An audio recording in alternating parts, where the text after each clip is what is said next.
Hello, Mark. My name's Claire, and my Chinese name is Gao Jiawei. I'm freshman. My student number is 51. The speech title is Everything You Hear on Film is a Lie, and the speaker is Tasos Frantzolas. I want to start by doing an experiment. I'm going to play 3 videos of a rainy day, but I have replaced the audio of one of the videos. And instead of the sound of rain, I have added the sound of bacon frying. So I want you to think carefully which one of the clip with the bacon is. Rain falls, rain falls, rain falls. Alright, actually I lied. There are all bacon. Bacon sizzles. Applause. My point here isn't really to make you hungry every time you see a raining scene, but it's to show that our brains are conditioned to embrace the lies. We're not looking for accuracy. So, on the subject of deception, I wanted to quote one of my favorite authors. In The Decay of Lying, Oscar Wilde established the idea that all bad art comes from copying nature and being realistic, and all great art comes from lying and deceiving, and telling beautiful, untrue things. So, when you're watching a movie and the phone rings, it's not actually ringing. It's being added later in post-production in the studio. All of the sounds you have heard are fake. Everything apart from the dialogue is fake. When you watch a movie and you see a bird flapping, it's wings. Wings flap. They haven't really recorded the bird. It sounds a lot more realistic if you record a sheet or shaking kitchen gloves. Flapped. The burning of a cigarette up close. Cigarette burns. It actually sounds a lot more authentic if you take a small saran wrap bowl and release it. A saran wrap bowl being released. Punches? Punch. Oops, let me play that again. Punch. There's often done by sticking a knife vegetables, usually cabbage. Cabbage stabbed with a knife. The next one is breaking bones. Bones break. Well, no one was really harmed. It's actually breaking celery or frozen lettuce. Breaking frozen lettuce or celery. Laughter. Making the right sounds is not always as easy as a trip to the supermarket and going to the vegetable section, but it's often a lot more complicated than that. So let's reverse engineer together the creation of a sound effect. One of my favorite stories comes from Frank Serafini. He's a contributor to our library and a great sound designer for Tron and Star Trek and others. He was part of the Paramount team that won the Oscar for Best Sound for The Hunt for Red October, in this Cold War classic in the 19th. They were asked to produce the sound of the propeller of the submarine. So they had a small problem. They couldn't really find the submarine in West Hollywood. So basically, what they did is they went to a friend's swimming pool and Frank performed a cannonball or bomba.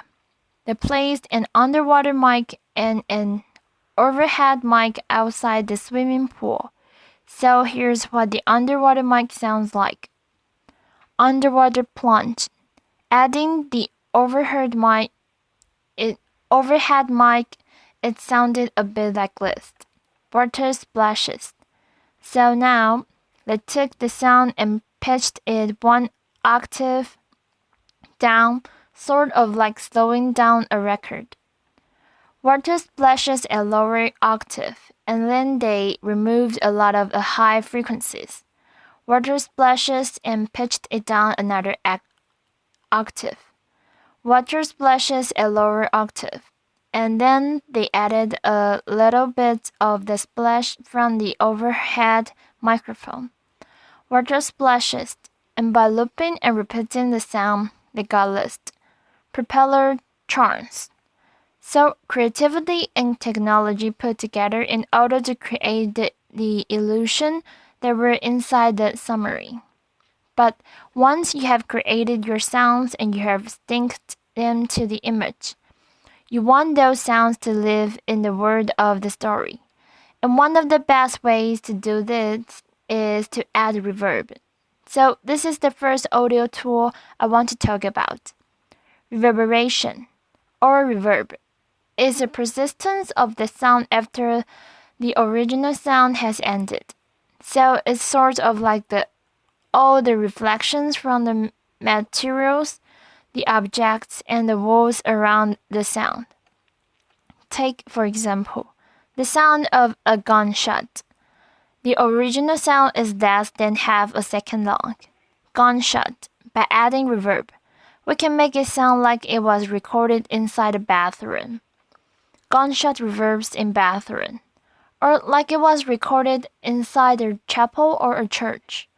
Gunshot reverbs church, or in a Cayenne. Gunshot reverbs in Cayenne. So reverb gives us a lot of information about the space between the listener and the original sound source.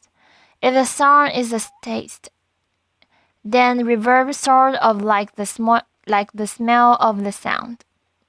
But reverb can do a lot more. Listening to a sound with a lot less reverberation than the on-screen action is going to immediately signify to us that we're listening to a commentator, to an objective narrator that's not participating in the on-screen action. Also, emotionally intimate moments in cinema are often heard with zero reverb, because that's how it would sound if someone was speaking inside our ear. On the completely other side, adding a lot of reverb to a voice is going to make us think that we're listening to a flashback, or perhaps that we're inside the head of a character, or that we're listening to the voice of a god.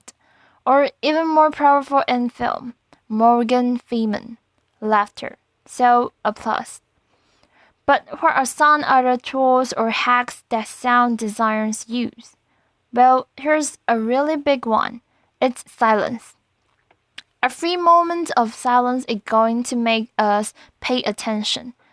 And in the Western world, we're not really used to verbal silences. They're considered awkward or rude. So silence preceding verbal communication can create a lot of tension. But imagine a really big Hollywood movie where it's full of explosions and automatic guns. Loud stops being loud anymore after a while.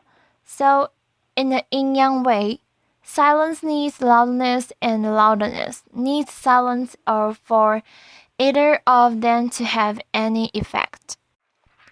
But what does silence mean? Well, it depends how it's used in each film. Silence can place us inside the head of a character or provoke thought.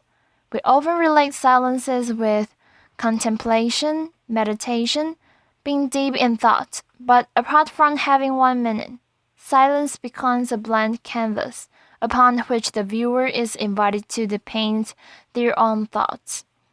But I want to make it clear, there is no such thing as silence. And I know this sounds like the most pretentious TED Talk statement ever, but even if you were to enter a room with a zero reverberation and zero external sounds, you would still be able to hear the pumping of your own blood. And in cinema, traditionally, there was never a silent moment because of the sound of the projector. And even in today's Dolby world, there's not really any moment of silence if you listen around you. There's always some sort of noise. Now, since there's no such thing as silence, what do filmmakers and sound designers use? Well, as the synonym, they often use ambiences. Ambiences are the unique background sounds that are specific to each location. Each location has a unique sound, and each room has a unique sound, which is called room tone. So here's a recording of a market in Morocco. Voice, music. And here's a recording of Times Square in New York. Traffic sounds, car horns, voice. Room tone is the addition of all the noises inside the room. The ventilation, the heating, the fridge. Here's a recording of my apartment in Brooklyn. You can hear the ventilation, the boiler, the fridge, and street traffic. Ambiances work in the most primal way. They can speak directly to our brain subconsciously, so birds chirping outside your window may indicate normality. Perhaps because, as a species, we have been used to that sound every morning for millions of years. Bird chirp. On the other hand, industrial sounds have been introduced to us a little more recently. Even though I really like them personally, they have been used by one of my heroes, David Lynch, and his sound designer, Alan Splatt. Industrial sounds often carry negative connotations. Machine noises. Now, sound effects can tap into our emotional memory. Occasionally, they can be so significant that they become a character in a movie. The sound of a thunder may indicate divine intervention or anger. Thunder.